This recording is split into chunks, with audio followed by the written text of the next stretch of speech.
행성까지의 여행 시간은 두근이는 전 세계 모든 곳을 여행한 유명한 여행가입니다.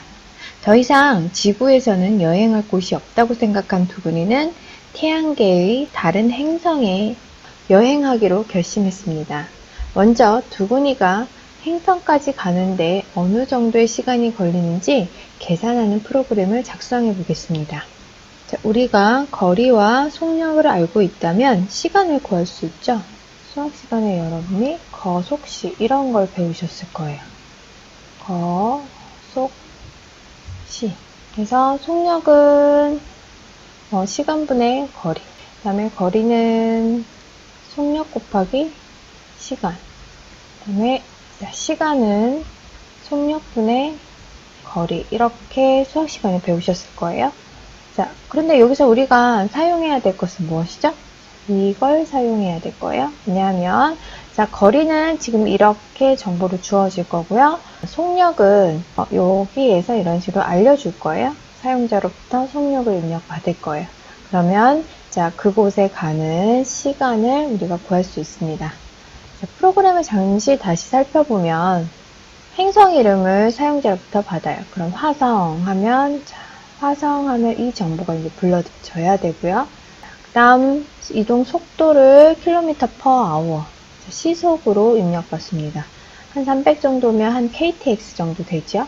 이동 속도를 입력받으면 자 이동 시간을 계산해서 약 26만 시간 정도가 걸린대요. 너무 어마어마한 시간이라 우리가 감이 잡히지 않기 때문에 년, 월, 일로 한번 바꿔보겠습니다. 자, 이 정도의 시간은 29년 10개월 3일 21시간 정도가 된다는 거고요. 자, 해왕성 정도는 700km의 시속으로 간다 하면 자, 시간을 이만큼 걸리는데 약 708년 정도 이상을 여행을 해야 된대요. 자, 이런 정보를 알려주는 프로그램을 작성해 보겠는데요. 자, 프로그램의 순서를 생각을 해 보겠습니다. 첫 번째로 해야 할 일은 각 행성까지의 거리 정보를 딕셔너리로 만들겠습니다. 즉, 이 테이블의 정보를 딕셔너리로 만들 거예요. 네, 이렇게 행성의 이름이 키가 되고요. 자, 지구에서 행성까지 거리가 밸류가 됩니다. 거리 정보를 가지고 있는 딕셔너리를 만듭니다. 두 번째로 해야 될 것은 사용자로부터 행성과 이동 속도를 입력받습니다. 이 두 정보를 입력받게 되죠. 세 번째로 할 것은 걸린 시간을 계산하는 겁니다. 시간 계산이 해야 되겠죠? 1, 2, 3의 단계로 프로그램을 작성해 보겠습니다. 자, 표에서 살펴본 각 행성까지의 거리를 딕셔너리를 만들겠습니다. 행성의 이름이 키가 되고 거리가 밸류가 됩니다.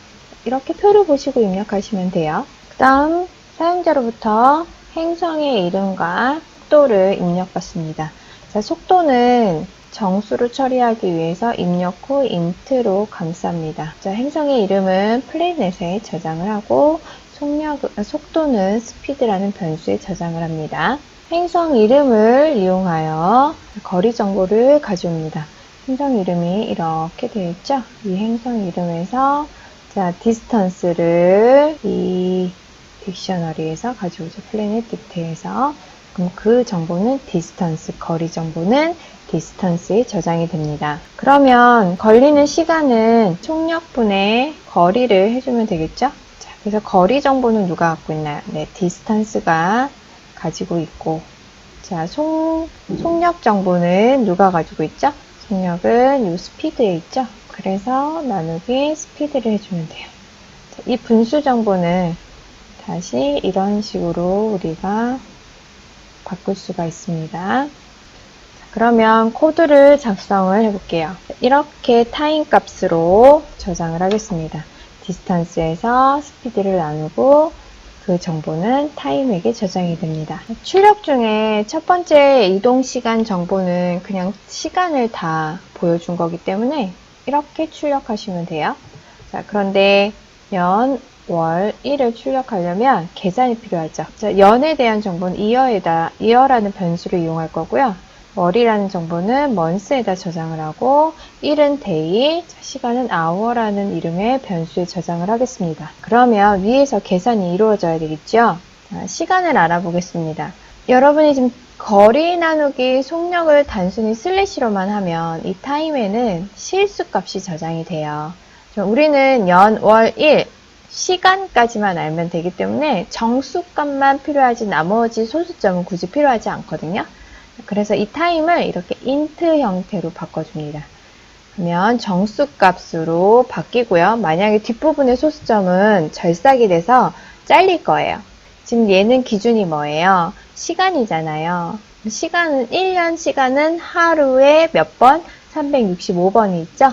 그래서 365 곱하기 24가 1년이 되는 거잖아요. 1년을 자 목만 취하면 돼요. 몇 년만 우리가 필요한 거니까 슬래시 2개를 해서 목을 취합니다. 목만 취하는 연산자를 이용해서 이어 값을 얻어요. 그럼 이어는 결론이 됐어요. 몇 년이 걸리는지는 우리가 알게 됩니다. 자, 두 번째로 months를 볼게요. 좀 더 식이 복잡해지죠. 시간이 쭉 이렇게 있는 상태에서 이 정도의 시간이 걸렸다면 연 단위로 잘라낸 거예요. 그래서 이만큼은 이어 단위로 잘라냈어요. 그럼 나머지 부분이 이걸 월로 처리하면 되죠. 나머지에서 우리가 월을 계산해 줘야 돼요. 그럼 요만큼의 정보는 7년이라 한다면 7년치의 시간은 잘라줘야 되잖아요. 그 7이라는 정보는 이어가 갖고 있고요.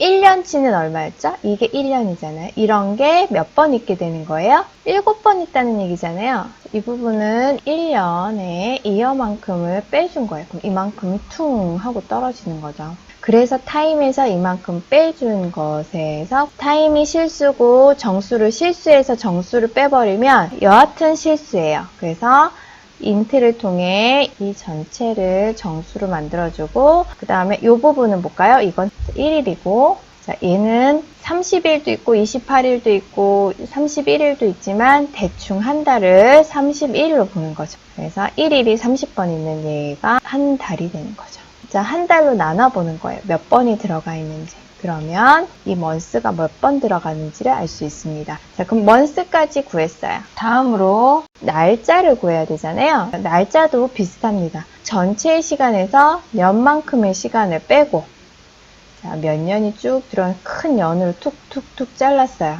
그리고 나머지 이 시간을 조금 더 작은 월 단위로 툭툭툭 잘랐어요.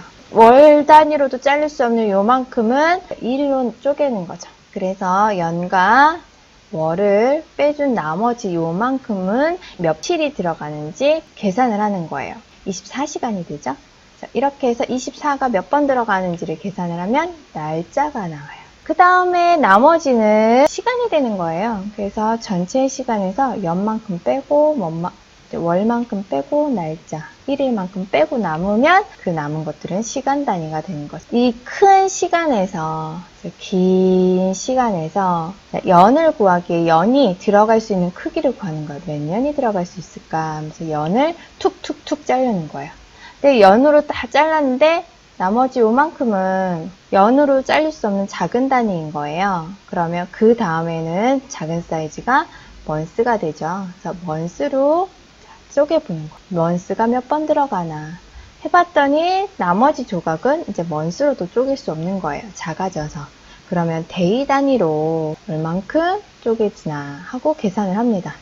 day 단위로도 쪼갰는데 나머지는 day도 안 들어가요. 그러면 hour까지 쪼개서 가게 됩니다. 더 남는 시간은 그냥 버리는 거예요. 대충. 그래서 그 결과를 출력을 하면 이 부분이 출력 부분이죠. 그럼 한번 실행을 해보겠습니다.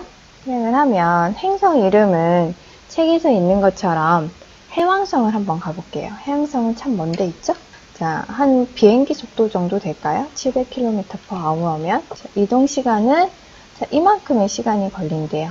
이거를 자, 연, 월, 일로 따지면 700년 이상 비행기 정도로 가야지만 해왕성에 도착할 수 있대요. 자, 그럼 빛의 속도로는 어떻게 되는지 해왕성까지 한번 비교해 볼까요? 빛의 속도는 30만 킬로미터 정도 되죠? per hour로. 그러면 해왕성을 30만 킬로미터 per hour의 속도로 가면 약 1년 정도만 가게 되면 우리가 해왕성에 도착할 수 있대요. 참 재밌죠?